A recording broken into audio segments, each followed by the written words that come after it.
You are listening to PT on Ice, The Older Adult, a collaboration between the Senior Rehab Project and the Institute of Clinical Excellence.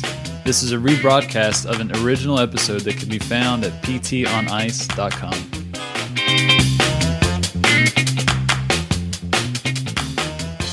Hey guys, Christina Previtt here with the PT on Ice Older Adult Edition. So today I have my husband as my trusty cameraman, and we are here in the gym. I thought today we would talk a little bit about scaling options for the older adult to start strengthening some of our upper body pulling muscles. So some of that upper back, mid back, low back, those musculature that tend to be relatively weak on a lot of our older clients. I'd be amiss if I didn't first talk about posture. So when we're thinking about our older clients, we think about the fact that they've accumulated more injuries, more things have happened throughout their life, and just age-related changes are going to be happening in their spine. We tend to see a lot of mechanical kyphosis. This can also be with some of our older clients related to osteoporosis and compression or wedge fractures that have happened particularly throughout the thoracic spine. So you want to make sure whenever you're doing any of these upper extremity pulling exercises that you're really trying to make sure that you are doing a good history and you know where their aches and pains are and how their body is moving. Okay. We're going to start from bare bones and try and build up to some of these more advanced upper extremity pulling exercises that I still believe a lot of older adults can be able to accomplish. So the first is just getting them to know how to pull their shoulder blades back. So that can be a strictly motor control exercise because I often see a lot of my older clients really like to engage the upper fibers of their trap when they're doing any sort of pulling exercise, just because it's something that they're used to. And often we can have a lot of reduced movement of the shoulder blade, so a lot less of being able to really pull their shoulder blades back. So often when I'm working with any of my older clients and we're working on some of these upper body pulling exercises, I really start to get them just to figure out first how to squeeze their shoulder blades together. So they have that, we're good with the movement, it looks optimal for their biomechanics and their body and what their body has experienced, then we can start adding load. I'm going to give you a couple of different options for applying load to the older adults and the ways to scale and progress these exercises. So often in the outpatient orthopedic setting, we don't have a ton of weight equipment available to us. So the TheraBands are a really good way to start working on some of those upper back muscles. And often what we use is a TheraBand or a loop around some sort of pole. We can give this as a home exercise by getting people to wrap the TheraBand around a doorknob and closing the door. But the important part here is making sure that we cue them appropriately. So when we have a person with a TheraBand, I'm going to get my cameraman to come a little bit this way. Thank you. We are really setting our shoulder blades back, making sure we're in a good position and alignment. We're not leaning too far back. Hopefully I don't fall over on Facebook Live. And you want to make sure that you're thinking about driving your shoulder blades back behind you, not letting that compensatory shoulder hike happen, dropping behind and really pulling the shoulder blades back behind you. Like Dustin and I talked about in some of the exercise prescription podcasts, we want to make sure that we're making this adequately challenging so that people, we give a 3x10, we don't want them to be doing 30 in a row because it really isn't that challenging. We want them to feel like 7, 8, 9, 10. We are really struggling. We are really challenging that individual. Okay, so here's one example. Another example is using a dumbbell. So when I have people in the gym, the two common rowing variations that you'll see kind of in a commercial or a small gym setting are a dumbbell row and a barbell row.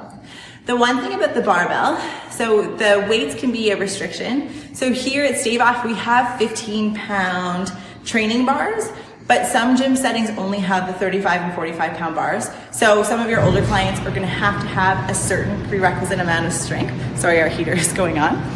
In order to be able to do that movement. The other thing about a barbell rowing variation is that you have to make sure that you're bending enough to be able to get into the plane of movement that we are looking for this exercise. The problem with that is that if there isn't enough lumbar or core strength to hold you in this position for a prolonged period of time, I've had some of my clients coming back the next day and really saying that their low back was a little bit jacked up, or their low back was feeling a lot of muscular soreness as a result. And it was just because they were used to staying in that forward flexed posture for a prolonged period of time. So I like to start people off with a dumbbell variation of a row. It's a little bit easier for people to grasp. There's a little bit more stability, and then you can change the weight and the rep scheme side to side, because we're often, of course, going to see asymmetries left to right, even though we're going to try and dose our exercise program for the less strong side. We have two very strong sides. One is just potentially a little bit less so. Okay, so I am putting my opposite leg. So if I'm doing a left-sided dumbbell row, my right knee is coming onto a bench, onto a chair, anything like that. My other hand is here to stabilize, and I'm working on keeping a good, strong back position. I always tell my clients to not be a chainsaw. So you're not trying to really crank through the upper body, because if we do that, then we're getting a ton of thoracic rotation, especially with some of our clients with osteoporosis. Doing that and loading can be not a good thing. So we want to make sure we're nice and straight. Back is set, and we are going to pull to the bottom part of the ribs and come back down. I even focus on my neck positioning. I'm not trying to be in this cervical hyperextension. I'm keeping myself nice and tucked in, even potentially doing a little bit of cervical retraction, just so that it's kind of cueing my client to be in this straight necked position.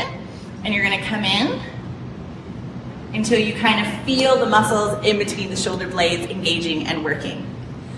The way that we can scale this is obviously by changing some of the parameters of the program.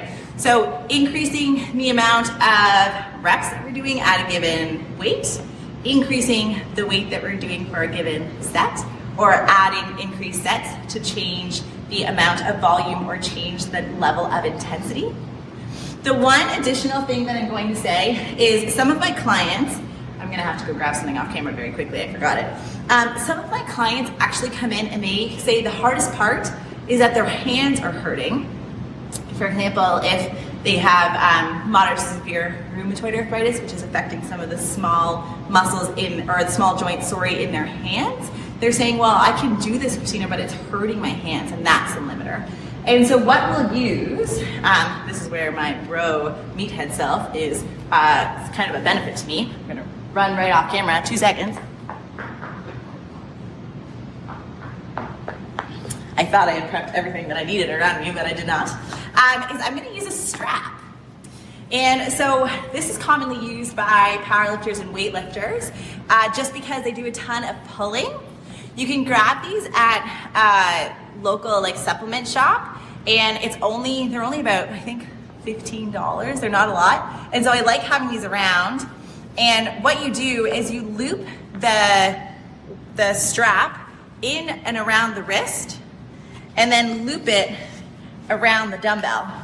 So what this does is that the small muscles, or the small joints rather, in my hand are doing a lot of work, and more of the weight is being distributed across my wrist. So I can often work on some of these upper extremity pulling motions with some of my clients who have moderate to severe arthritis in their hands by getting them to use a strap so that it's offloading some of those joints that are relatively painful. Not to say that working grip is not sometimes a therapeutic objective, but just when we're really working on some of these upper back musculature, that we're still able to apply an appropriate amount of load and get some of those strength gains that we're looking for. And then if you're in a small box setting, then you can also use something like a ring row. There's a little bit more of a confidence that needs to be built with the rings because you have to lean back, but essentially you're targeting the same musculature, and you can scale this movement by bringing your feet closer or further away from where the rings are mounted onto the exercise equipment. So the strap is probably the exercise hack that I'm gonna leave you guys with for today. Try some of these with your clients. Let me know in the comments how some of these exercises went, making sure that even with our older clients, we're providing enough of a progressive overload to see the change that we're looking to see. We are totally against underloading some of our exercises, obviously making sure that we are appreciating pain and other orthopedic injuries that may be present.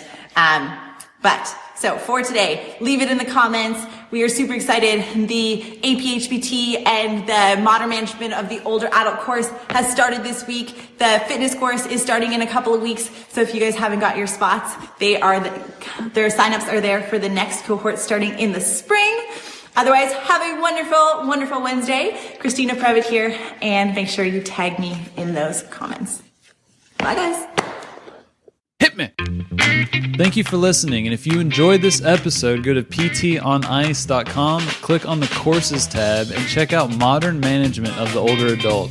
This is a course that myself and Christina Previtt are going to be teaching. It's 8 weeks, an online format, interactive, and solely focused on helping students change how they practice and how they work with older adults. For more information, just go to ptonice.com. Thanks.